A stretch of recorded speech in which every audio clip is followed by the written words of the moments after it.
Hello, everyone, and welcome to our weekly Power Lounge. This is your place to hear authentic conversations with those who have power to share. My name is Amy Vaughan, and I am the owner and Chief Empowerment Officer of Together Digital, a diverse and collaborative community of women who choose to share their knowledge, power, and connections. You can join the movement at togetherindigital.com. And today's conversation might just fundamentally change how you view your relationships with brands. We are joined today by Einstein, an internationally recognized expert on the deceptive marketing and psychology of consumer manipulation.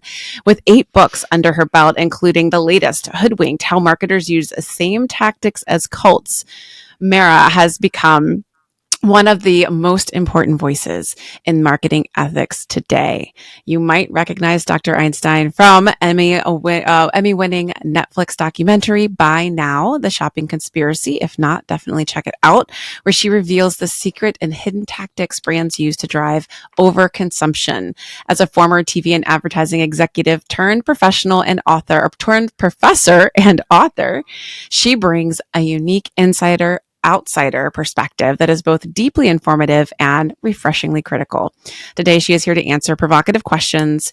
The provocative question, is everything a cult? And can Amy say anything right? That's the other question. I'm so glad it's Friday, friends. So everyone, please buckle up, get ready to examine the uncomfortable parallels between cult psychology and brand loyalty, and learn how to recognize and resist manipulative marketing in our world, our work, and our lives. Welcome, Dr. Einstein. I am so excited to have you here and to have this very incredible conversation. Thank you so much for having me. I'm looking forward to this. This is, I think it's really important for women. I think it's really important for women in these spaces because I talk to so many different groups of people and haven't really talked that much to marketers and people working in digital spaces. So I'm really looking forward to this. Yeah, I'm excited to bring it to this crew because there's that duality, right, of what we do. We solve problems with creativity. We help sell, we help meet needs, but there is like a line. And I think this is something like deep down, I've always kind of wondered about it. It's such a provocative topic. And I love disruption. And I just think this is such a great time to be putting some of these things to bear. So thank you so much for all the work that you're doing in this. Thanks. On My that pleasure. note, go ahead. Oh, your pleasure. Yes. No, I mean, it's interesting what I thought of when just in this introduction. I think this talks to some of the things that we're going to get to is when I interviewed marketers for the book. I didn't obviously tell them what the title of the book was because I didn't want to sway what their how they were going to respond to the questions. And then when I said it's called Hoodwinked, How Marketers Use the Same Tactics as Cults. Yeah. And the response was, yeah, that's what we do. Or they owned it. Yeah. They owned it. Or the response was, yeah, that's what we do. Yeah. So there's people on both sides of the equation when it comes to that. No, absolutely. So yeah, the title Hoodwinked, great title. I think it cuts right through, right? You're not dancing around it. I'm kind of curious, what was it like when you finally realized that marketing had crossed that from persuasion to something more cult-like? Like when did you make that kind of connection? Well, it was interesting when I was writing the book, or actually before I came to the idea for the book, it was during the COVID pandemic, and I was at home and watching a lot of documentaries, and I happened to be watching The Vow, which is the documentary about the NXIVM cult and Keith Raniere, and Lula Rich, which is the documentary about LuLaRoe, which is the multi-level marketing company. And I was watching them back to back, and I went, oh my God, they're the same thing. And so I was sort of like, wow. But what was interesting to me is as I started researching multi-level marketing, and, at the time, like you couldn't throw a brick without somebody talking about multi-level marketing, but it wasn't something I had looked into. And then I spent 3 years researching multi-level marketing and meeting a lot of anti-MLMers, interviewing marketing folks in MLMs. And what I came to find was I was not the first person to figure this out. And in fact, Keith Raniere had started in multi-level marketing. And so what I did was I've been looking at brand communities and brand cults for more than a decade. And I thought, is there a broader way for us to think about this? Because it's not just that multi-level marketing is cults. We're also talking about brand cults. So there's got to be something more that can be teased out of this. And so that's why in the book, I created this thing called the Cult Plus Marketing Continuum. And it starts with brand cults, and then it goes to influencers who I call cult light, and then influencers to conspiracy theorists or extremists, and then it goes to multi-level marketing. And so as you go along the continuum, what happens is that you increase the extremism in terms of the relationship between the marketer and cult tactics, and you increase the anxiety, both for those who participate and those who are the salespeople on the other side. Yeah, absolutely. I mean, that's an amazing set of observations. And I think a lot of our folks who are listening either after this and recording or live with us right now. So hi, live listening folks. Thanks for being here. You're feeling that like you showed up today to listen because you get a sense, even just probably looking at the title and the summary of this topic today, what it is we're all kind of in for. So live listeners, I want to make sure you know that you have the opportunity to ask questions in the chat. So if you have a question for Mara, please make sure that you drop it into the chat and we will get it asked. You've been on both sides of it. You've been a TV executive, a advertising executive, and now very much like the critic, the opposite side of that coin. What insider knowledge troubles you the most about how brands manipulate customers? Like, let's get to like the nitty gritty of this. Like, what are you seeing that's like red flag, red flag, red flag? Yeah. Well, that goes to where I ended up on the last question, which is this idea of anxiety. One of the things I argue in the book is that economists will tell us that we're in an attention economy.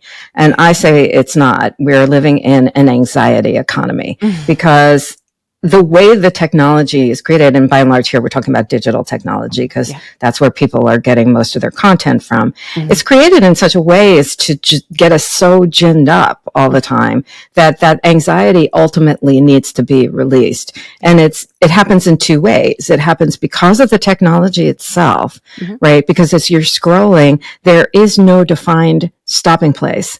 So you have to have the presence of mind to say to yourself, okay, I need to stop doing this.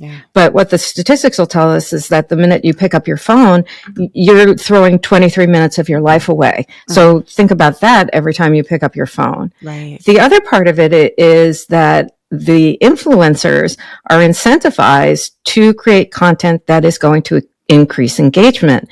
And what we know increases engagement is anger-inducing content. The technology separates us in terms of silos. So you don't engage with people that you disagree with. So all of this is created to make us more and more anxious. Now, bring it back to kind of brass tacks marketing when I started, which was about 100 years ago, is that there is no advertising that doesn't want to make you anxious to begin with. I wouldn't say none. A lot, because an ad has to tell you that there's something wrong with you in order for you to be able to want to go out and buy their product. And we know that the most successful form of advertising is problem solution. I have ring around the collar. I'm going to go buy whisk and get rid of my ring around the collar. It's as simple as that, right? And it works. It's the same way now, but it's intertwined with the technology and the content in such a way that the problem is always anxiety. And then the solution becomes you constantly need to find a way to release that anxiety, which can either be more doom scrolling, which you will do because it doesn't have a natural endpoint, or you will buy a product. And remember that all of the content that exists online exists to sell advertising. All of this is to sell to us. Yeah, I think it's such a good frame of mind to go into it. I think it's like that self-awareness of, it's so funny. We get anxious and then we get on our phones to somehow think that that's going to alleviate. We even call it doom scrolling, and then we just sit there and scroll and scroll and scroll and scroll. And I think over the last few years, as much as I am a creator of content and still a marketer for my businesses, like I really try to spend less time. Like if I want to default to my phone as a way to escape, I'm like, no, I need to put it aside. That's not the way you escape. You're right. It's there are certain mechanisms in place that if we are not in a good place ourselves, that we can't consciously recognize. And I think like you started to get to this, and we'll probably get to it more here soon, but like that danger of the echo chamber and the algorithms kind of knowing what you need to see or want to see. And so that confirmation bias, the comparison trap, it's so many pitfalls. Let's talk a little bit too about that Netflix documentary By Now. Was there any particular reaction that surprised you the most from the viewers that, people that you've talked to, maybe that have watched it after they saw how this whole kind of shopping cycle conspiracy really works? Yeah. Well, one of the great things that happened about it, I've been teaching for 26 years, and I had former students from around the world, from as far away as Singapore, contact me and say, "Oh my God, my professor was in the documentary." So I had that part of it was really wonderful.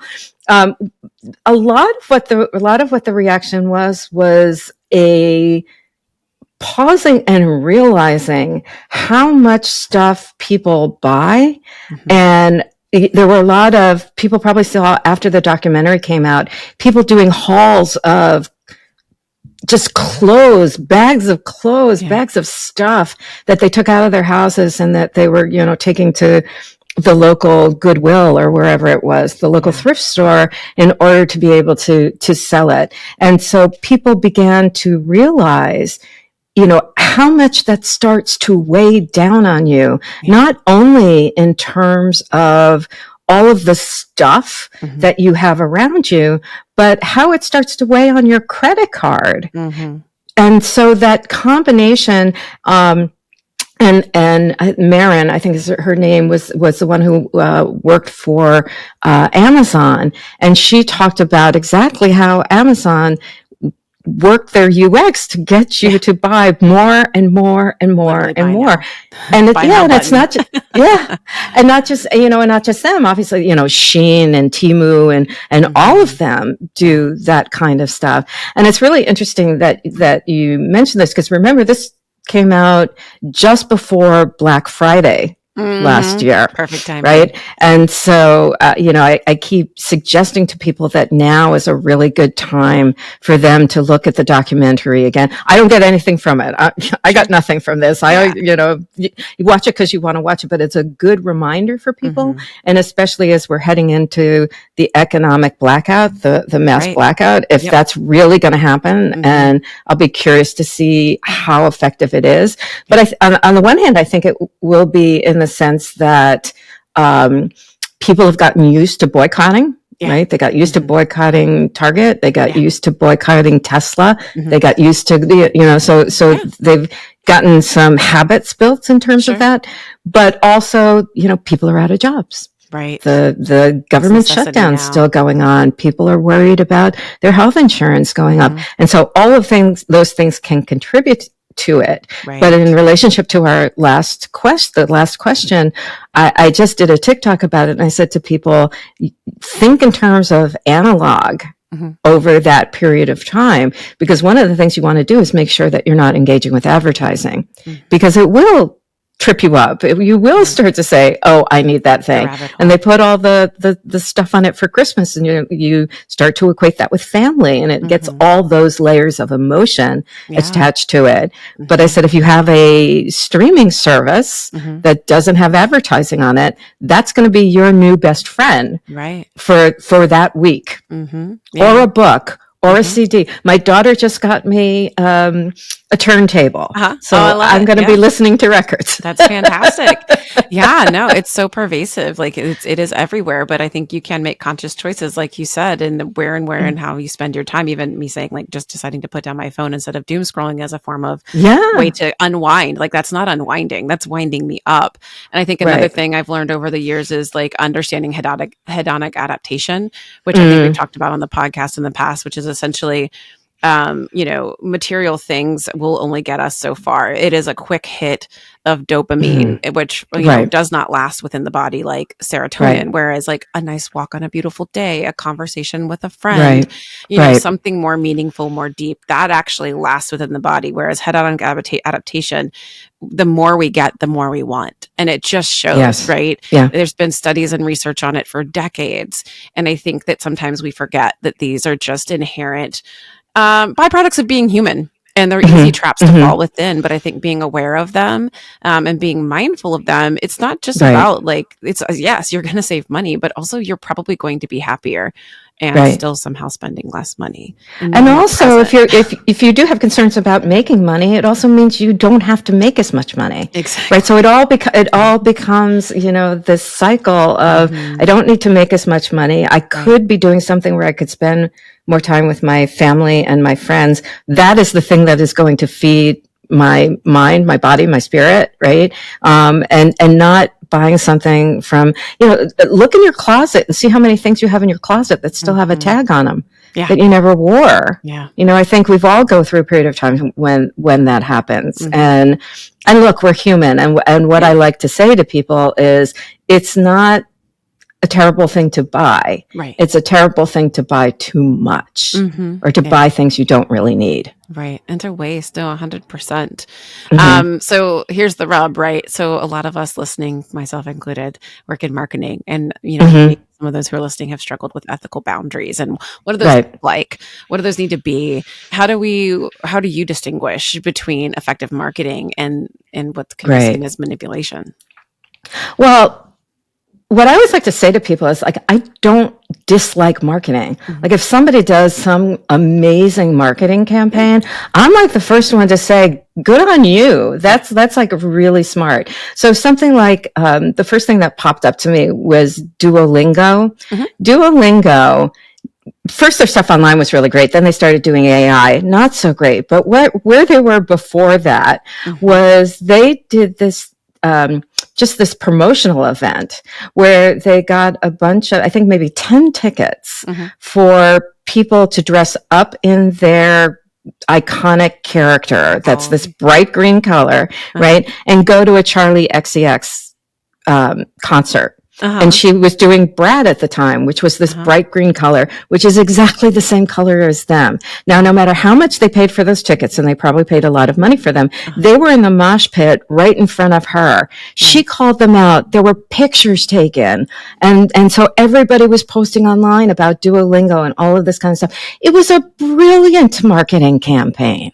That kind of promotion you can't pay for, right? So those kinds of things that tap into what is culturally popular, connect your brand to something that is already going on and people are already engaged with. I mean, that was just kind of brilliant stuff. The thing, if we're going to talk about brand cults, and the thing to stay away from with that is there was a time in the early 2000s when we talked about brand community. And that was things that brands did to bring people together around the brand. And that was fine. It's when you jump from the brand community to the brand cult. And we started talking about brand cults like 5 years later. It wasn't that much later that we started talking about brand cults. And particularly if you start to bring in a charismatic cult leader. So if you have a Tesla with an Elon Musk, that's when you're getting into dangerous cult territory. And that's something you want to avoid. Right. Yeah. That makes a lot of sense. There was something I was going to say and then it left my brain because, it's just Friday and that's the way it's been lately. So maybe I'll come back to it if I remember. I didn't even jot it down because I was so just listening and but yeah, brands using cult tactics. Oh, I remember what mine was. I was going to mention Patagonia because I think that's another really good. Because they have values as a brand and then they they use those to actually just live the brand versus force you to what to consume. So one of their Black Friday things was go outside. They sell outdoor stuff and they closed their store. So they're not saying go outside and then come to see us at Black Friday. They were like, no, we're giving all of our employees the day off and we're going to spend the day outside. You should too. To me, that's more living the brand and living in your values than being a cult. On the flip side of, go ahead.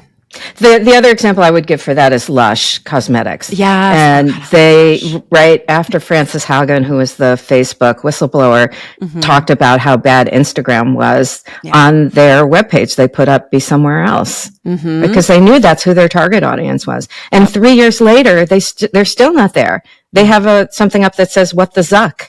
and all kinds of, right? And then it. all kinds of information and statistics about how bad social media is, particularly for young girls, teen girls. Mm-hmm. Yeah, Lush has been a brand I've been a fan of for probably 15 years. And it's I love that they're still going strong, and despite social media not having it. I think that's a great example. Yeah. On the flip side, could you walk us through maybe a specific brand that exemplifies this and maybe break down a little bit of their playbook? Oh, somebody that's a brand cult. I mean, the one that you can always talk about is Apple. I mean, they sort of exemplify all of this. Yeah. But, if you're talking about brands, if I talk about it more broadly, one of the first kind of step in the brand recruitment process is to find vulnerable people. Oh, you know what? Let me use a weight loss example. This may be one that would be good. Because the next book I'm working on is working title is The Cult of Thin.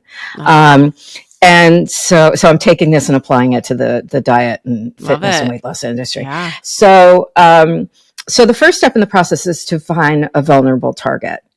Who could possibly be more vulnerable than people that are unhappy with their body? Now, of course, this dislike of what we look like in our bodies has been created by the people who did this, right? And that's also something that marketers do unethically, right? You create the problem so you can provide the solution. Yes. There's the problem with that. And then you recruit people with deception, right? So diets, the statistic is 94 to 98% of diets fail. And it's, depending on whose statistics you use, as much as $160 billion a year annual business. Yeah. So you are telling people that you come in and you will pay us money and then you will lose the weight. But what we won't tell you is that even if you lose the weight, you're not going to keep it off. Right. So they've lured them in with deception. Then, of course, you upsell. So if you're something like Weight Watchers, right? You bring people in, you have them come to the meetings, and then the next thing you do is you're selling them the bars, right? You're selling them Weight Watchers food. And it used to be that Weight Watchers was owned by Heinz. And so Heinz owned Weight Watchers food. So then they would want you to buy the food, right? So it's this constant upsell. And then the next step in the process is love bombing. So as part of Weight Watchers, you're going to weekly meetings. And what are you doing? You are having other people tell you how well you are doing, how wonderful you are. Just keep it up. Even if you didn't lose weight this week, you'll be able to lose weight next week. And then the tough love part of it is to extract information from people so you make sure that you keep them in. Yes. So what else happens in those rooms? In those rooms, you're telling people your deepest, darkest secrets about the issues that you are having in losing weight. And so that then gets used against you, because then you go to see the leader every week and the leader says, oh, I remember, Mara, you talked about the fact that, you are an emotional eater, and every time you get into a fight with your friend, this is what happens. So, if you just stuck with the program, you'd be okay, right? So those tactics, this is straight out cult tactics. One for one. Sensory deprivation and meditation, that doesn't happen so much, except that they're telling you exactly what you can eat and what you can't eat. Yeah. Renouncing those who question. Oh, this doesn't happen so much on something that's more mainstream like Weight Watchers, but could happen on something like CrossFit, where they tell people you should work out until you throw up, right? Yeah. And some of your family might say, that's probably not really good for you. But, if you've gotten into the cult of CrossFit, you're going to say, no, you don't understand. You don't understand. Yeah. And then the last part of it is, or the second to last part is to introduce the core beliefs, right? So if you become a core member of Weight Watchers, you become a lifetime member because you finally made it. And then the last part is making it really hard to leave. So Apple is really good with that one too, right? So once you've bought into Apple, try to leave that cult.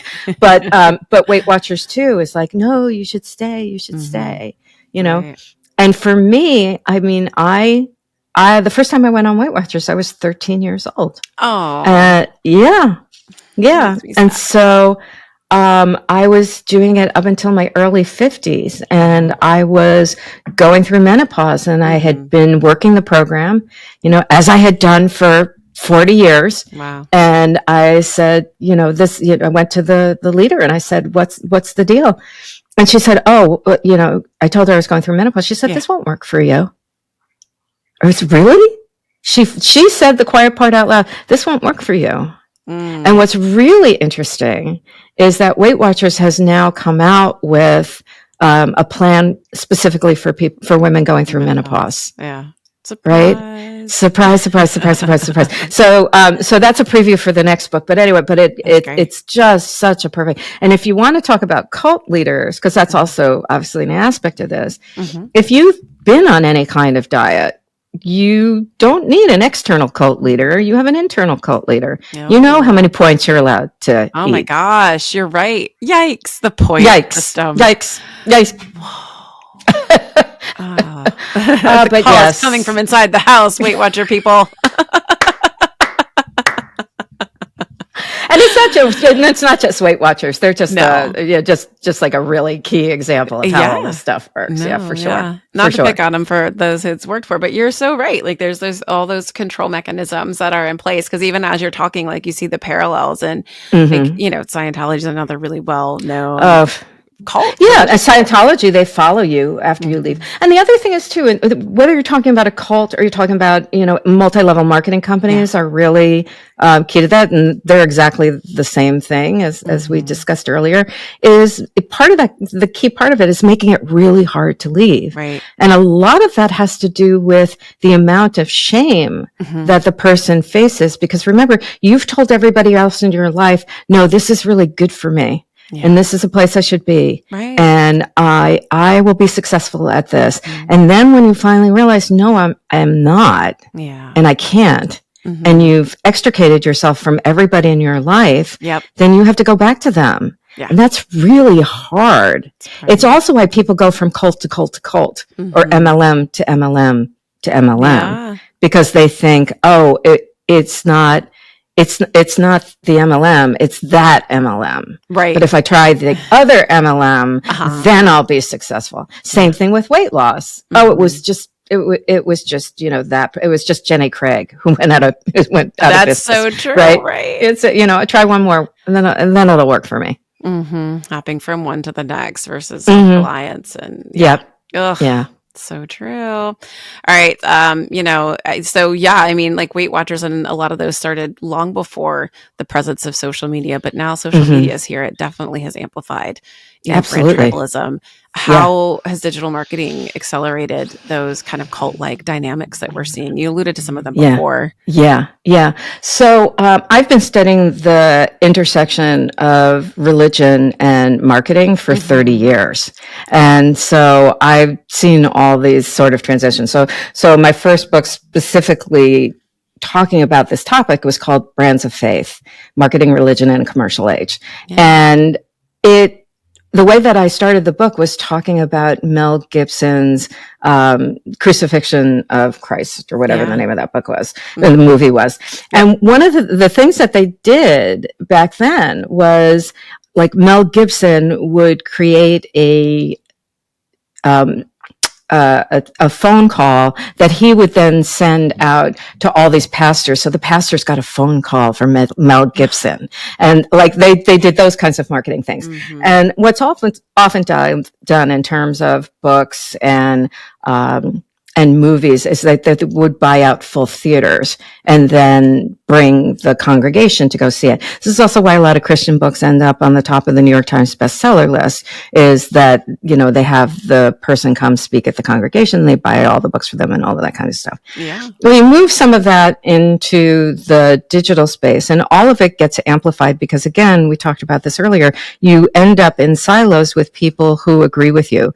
And so they amplify the information. So we get put, it used to be if you were part of a cult, you had to go to a compound somewhere. So we think about Jim Jones and Guyana, right? They were as isolated as they could possibly be.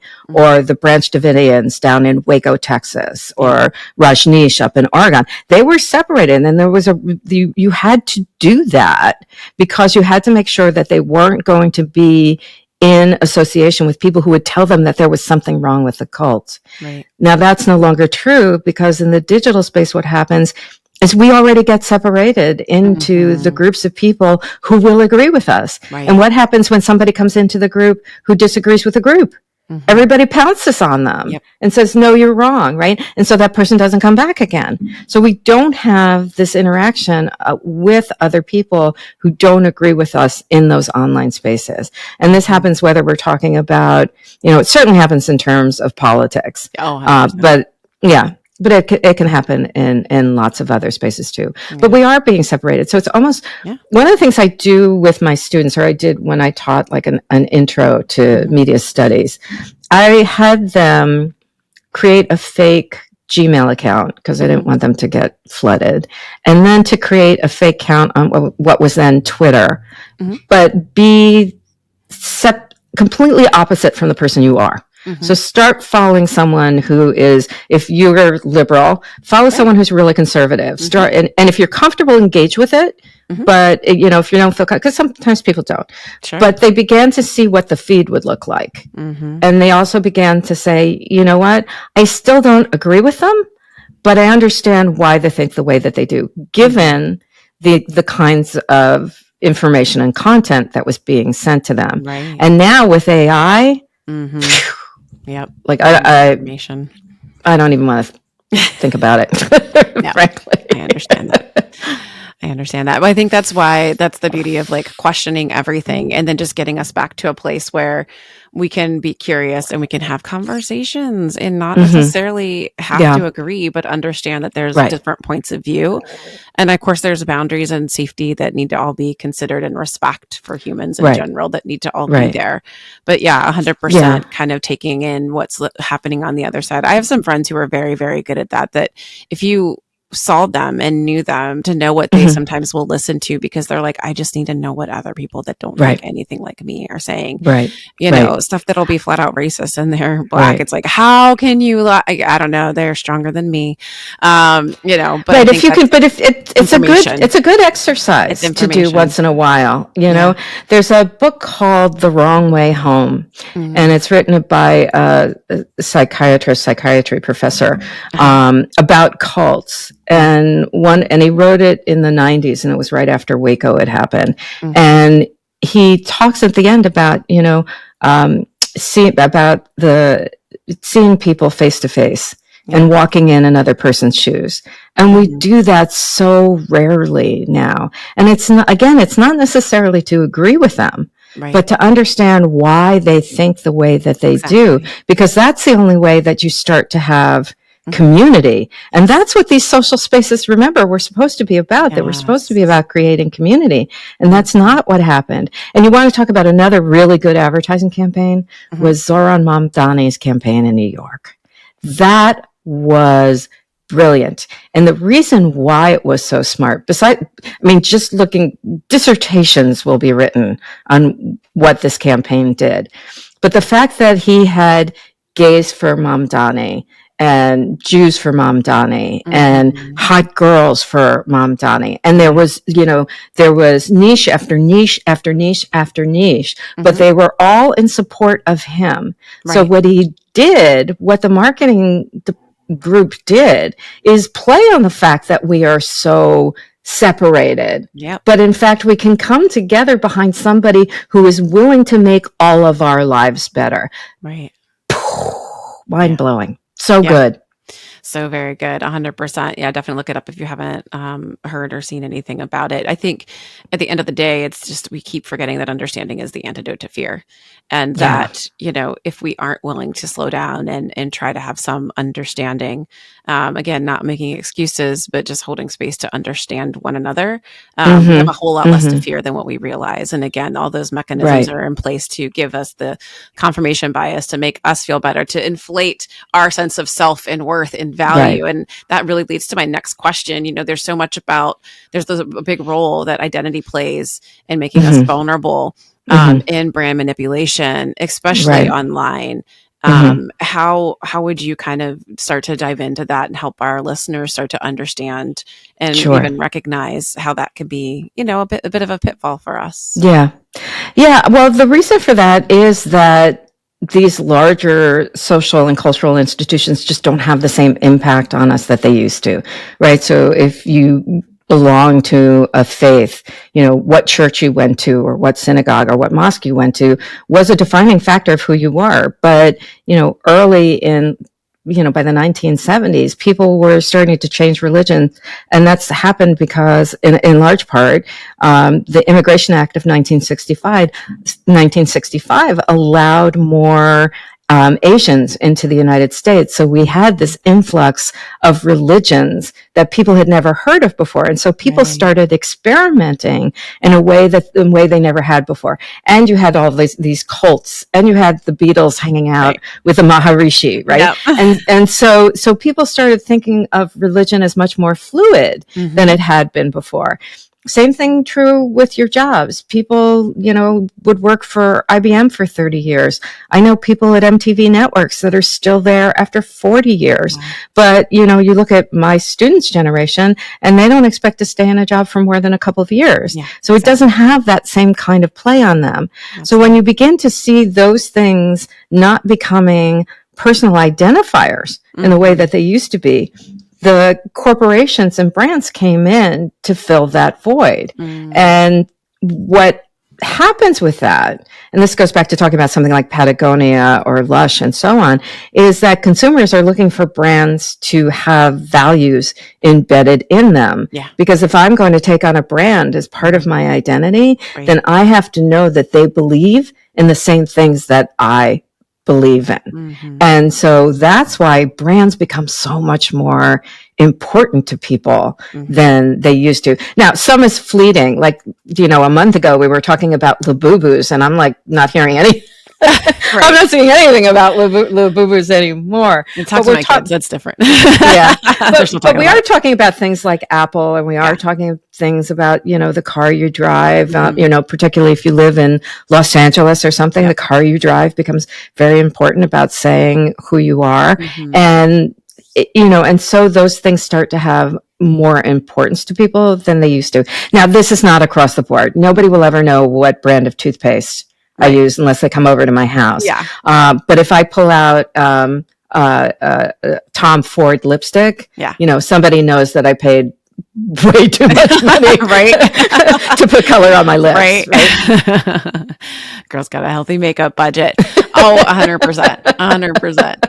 I can see that for sure. Yeah, I think. And then we get talking about the lipstick effect, right? So yes, right, because we're going to see a lot of that now, which is this. When people start feeling like they don't have any money to spend and they can't treat themselves to anything, they do go out and spend money on things like lipstick so they can feel better about themselves. It is so true, right? Charles Revlon, one of the quotes I always will remember is, "Women don't buy lipstick, they buy hope." And my favorite David Ogilvy is, the consumer isn't stupid, she's your wife. Yeah, I love that one. That's and that's obviously from a different time period, but you get the idea. Exactly. Classic stuff there. All right. So for marketers who want to be more ethical and yet effective, what are some practices they really should avoid? We've called a couple out, but I want to make sure we're really driving it home for those folks that want to kind of be more aware of this and do better. That it's fine to create brand community, but be careful that you're not pivoting into a brand cult. And the key thing that gets you into a brand cult, like, we talk about in and out groups. So, Coke versus Pepsi, that's okay. Nobody's going to get hurt if you're Coke versus Pepsi. But when you get into the idea of introducing a cult leader into the use of your brand, that's when things start to get a little rocky. Because it's okay. Look, some people are really like being, Harley Davidson riders, right? Yeah. That's been a brand cult for a long time. That's been one of the OGs in the brand cult area. But I don't think anybody thinks that there's a leader. It's that people like this brand, and Harley do or die, and there's nothing that's not going to hurt anybody. When you get into and people may have seen this, the documentary on HBO Max, Brandy Melville, which was about Brandy Melville. And Brandy Melville, and I hadn't known about that brand at all because my daughter is Gen Z, so they'd be popular, I think, a little bit before her. And even if you go to their website now, it's horrifying. The bodies of these young girls look like they came out of a concentration camp. I mean, there's no other way to describe it. Not only that they cut their heads off and only show their body, which is also very dehumanizing, and, you know, works in all kinds of ways to make women less than what they're supposed to be. And so that idea that a very thin, anorexic body type is appropriate for, again, a very vulnerable target audience of young girls, right, plays into that whole cult aspect. And then on the documentary, they talk about the fact that the man who runs the company has to see a picture of all the people who are going to be on the floor of the store so he can decide whether or not what they're wearing is appropriate. So again, you know, telling people what to wear, what to eat, who to sleep with, right? All that kind of stuff. All of that is cult activity stuff. Well, and the other to be avoided. 100%. And the one that stuck with me too was you making it hard to leave. You know, making it hard to leave, like as a brand, as a company, as a community, whatever that is, like, are you allowing people to say, my time here is done, I'm going to move on? Like, trying to not do that, like, that's, to me, that's also very scary. So I mean, like, a good positive one is Nutella. People love Nutella, right? And World Nutella Day was actually created by fans. It wasn't created by the company. And so, you know, you have that organic, you know, love of a brand. That's love and fine. appreciation for it. Yeah, I agree. I got to work on Pringles way back in the day before it was pay to play API on social. And it was one of the most fun communities and social brands I ever got to work on because people just loved a good Pringle, and it was global. And so different flavors in different countries. And fun. people were always so creative with like the cans and how they use them after. And it was really delightful. It was very delightful because it was just easy and fun and friendly and open and just really kind of for everyone. It didn't feel exclusive or excluding as well. And I think there's something, I think there's also something about providing opportunities for people to engage with each other, but not doing it in a way that's so self-serving to the brand. You know, if you're, you know, maybe you're doing I don't know, I'm making this up off the top of my head. So maybe you're doing something like, you know, get together with 3 of your friends and come up with your favorite logo creation or something versus, you know, create the back of your cell phone case. And if you post it, then, you know, maybe we'll give you something, you know, a $50 gift card. So I'm like, no, like find a way to make this really useful to your consumer. Exactly. Give them a reason. Like you even said, like the Harley example is a good one. They build community off of their love of bikes and writing, you know, that's really kind of what it's about. It's about the enjoyment of the togetherness and the connection, the community. It's not just about the product itself. So that makes a lot of sense. All right. So you've written a couple books, 8 total on this topic. It sounds like you've got another one in the works. How has the sophistication of deceptive marketing evolved since you started doing this work?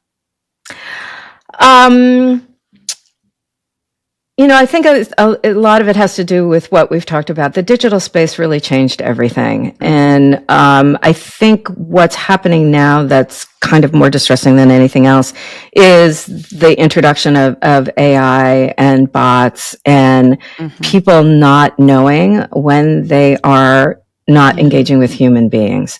And that becomes a waste of their time. This is also what I think is going to happen in terms of may ultimately be the downfall of social media, which is when people begin to realize that they're not engaging with other people. Because that's the love of the space, right? Fine. You know, I've met a lot of people, some of whom that have actually met offline ultimately and become friends with.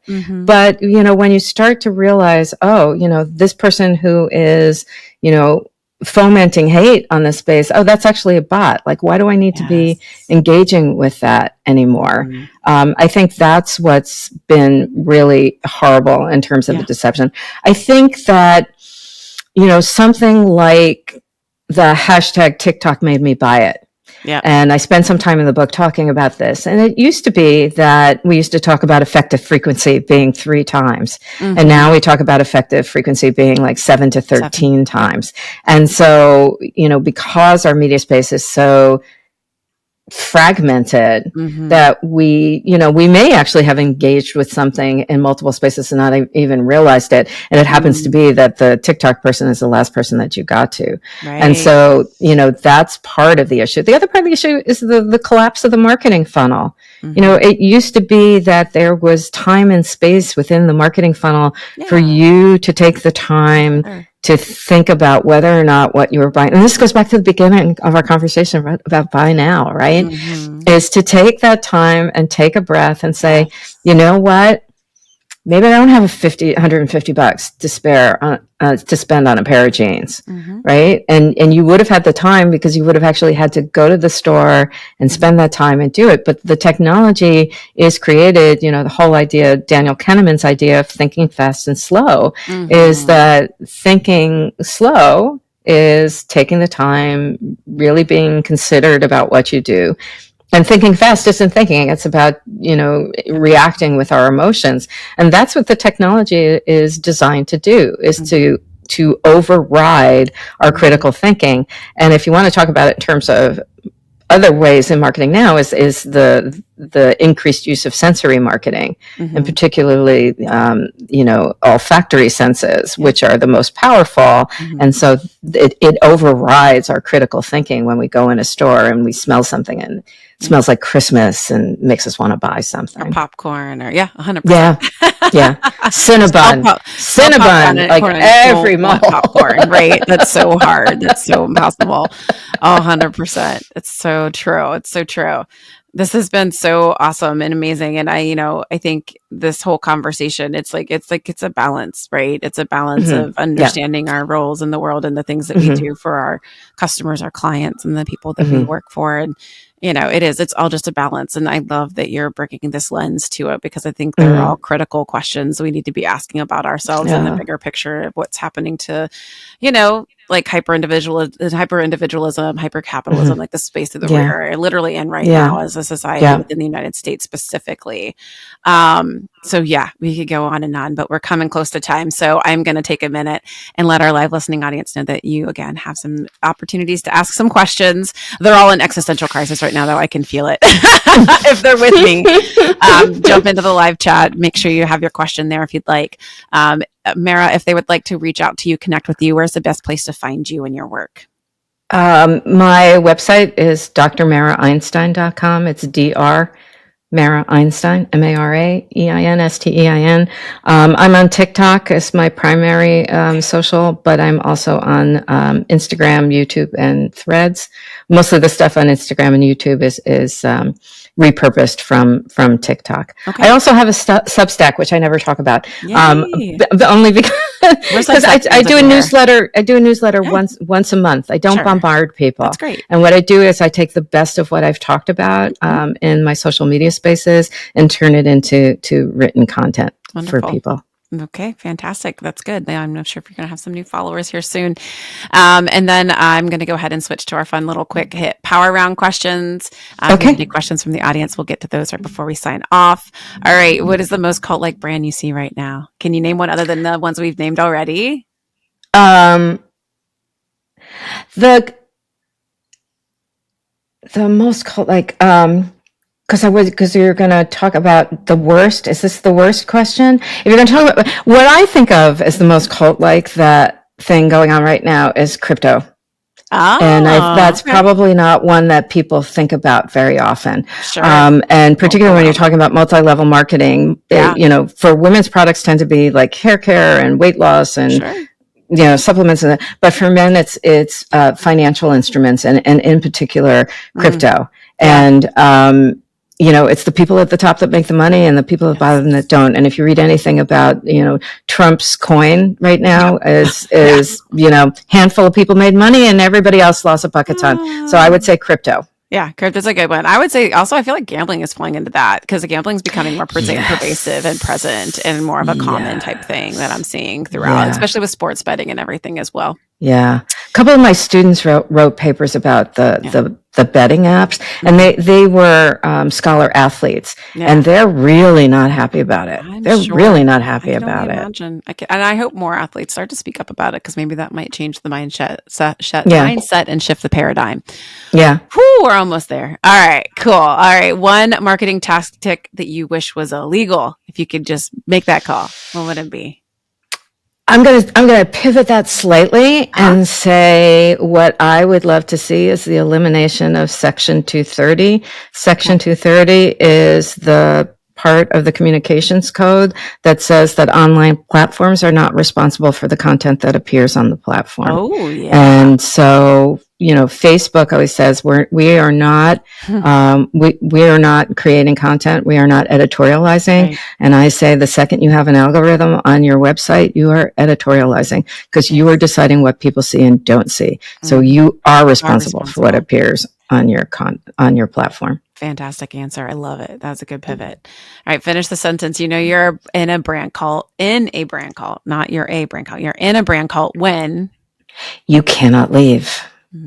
Yeah. Right? If it becomes impossible for you to say to yourself, I can't buy this product. I want to walk away from this group. But, if I walk away, I lose too much stuff, then that's the key. You can't walk away. Yeah, that's a good one. All right. This is the last one that I've got. I think it's just a really good question to end on for the rest of us as we're listening, we're all consumers, right? What is the best mental defense against manipulative marketing? I think the best, we've talked a couple of times about vulnerability and being vulnerable. And you want to do a gut check about how you're feeling about yourself before you pick up your phone.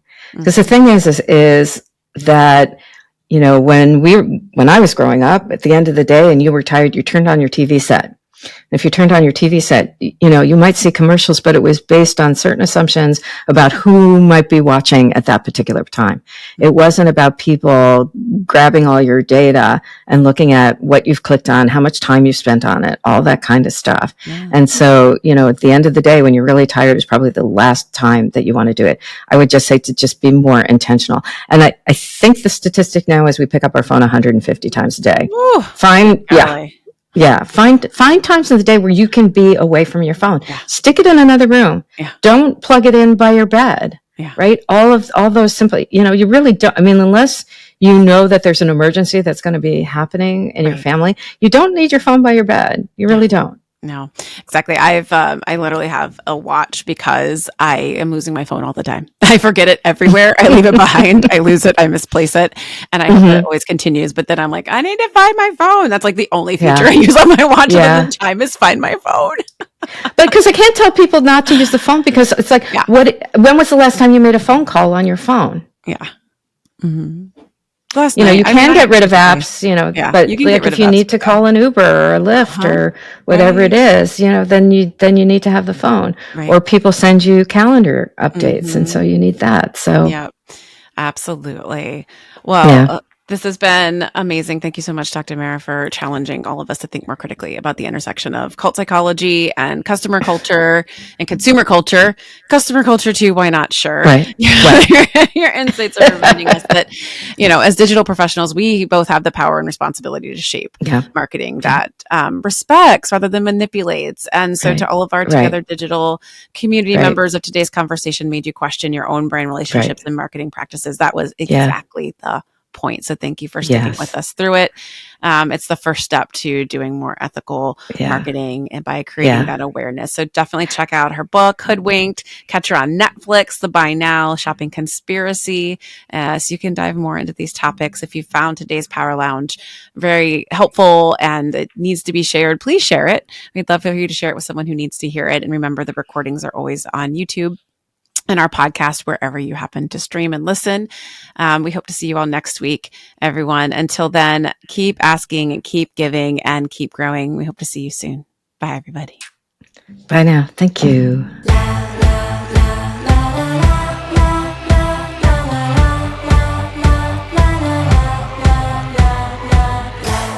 Produced by Heartcast Media.